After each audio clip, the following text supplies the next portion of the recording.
Здравейте и добре дошли в първата седмица от поредицата Искам собствен бизнес. 6-седмична програма, в която ще получите ясни практически насоки как да стартирате свой бизнес.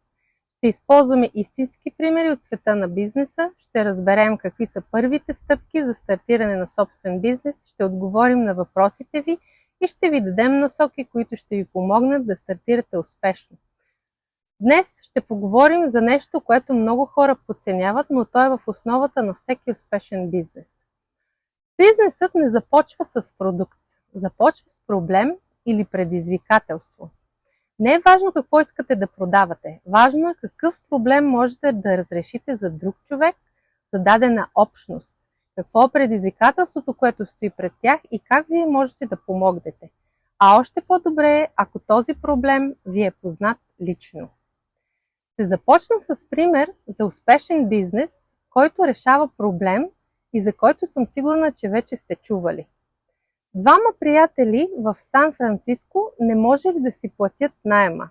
Разбрали, че в града идва голяма конференция, а хотелите са пълни и скъпи.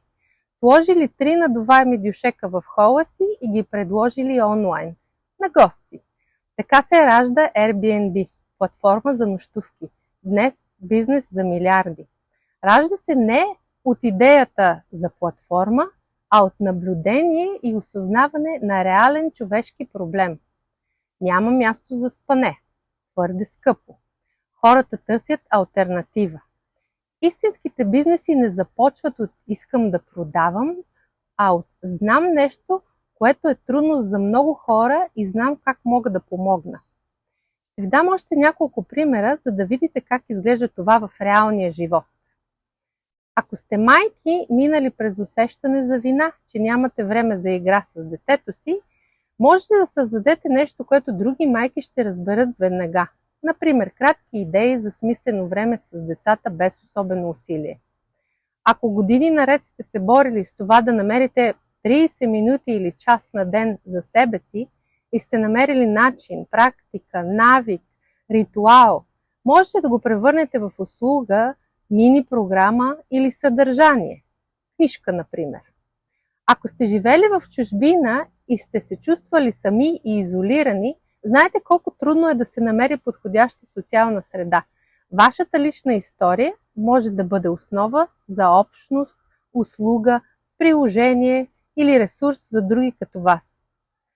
Ако сте минали през труден преход, смяна на кариера, майчинство, загуба, бърнаут и сте намерили начин как да се справите, това е знание, което някой в момента търси.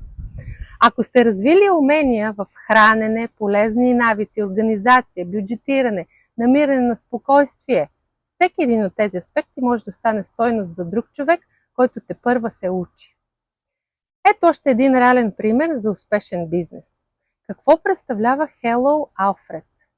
Това е услуга, която представя реален личен асистент, който пазарува вместо вас, сгъва прането ви, подрежда дома ви, подготвя списъци с задачи и ги изпълнява.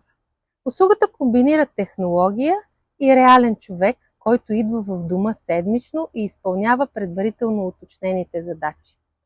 Всичко се управлява през мобилно приложение. Питали сте се колко часа на седмица изразходвате за задачи вие?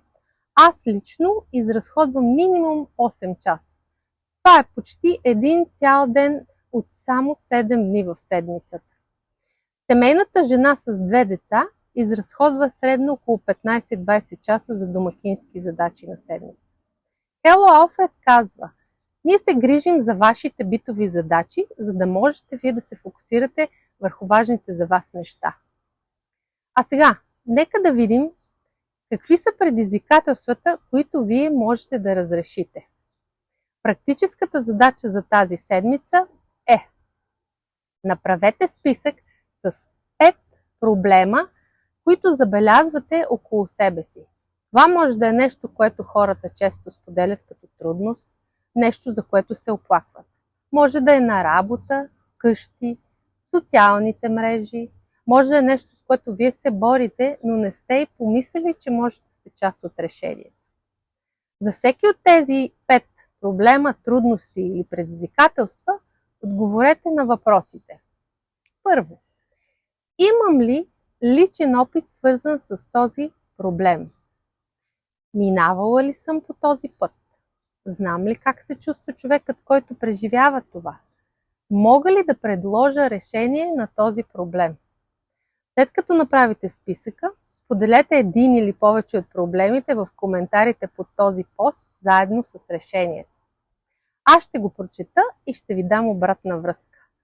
И запомнете, това не е просто упражнение. Това е първата стъпка към бизнес, който има смисъл, към продукт, който дава стойност.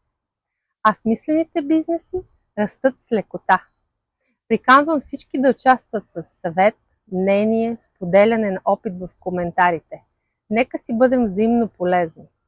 Ако вече сте минали през тази стъпка и имате бизнес идея, но не знаете как да продължите от тук нататък, във втората седмица на нашата рубрика ще се научите как да определите кой е вашият идеален клиент и защо точно той определя как изглежда вашия бизнес. Не забравяйте да поканите приятели, които имат нужда от това знание, да се присъединят към тази група. Успех!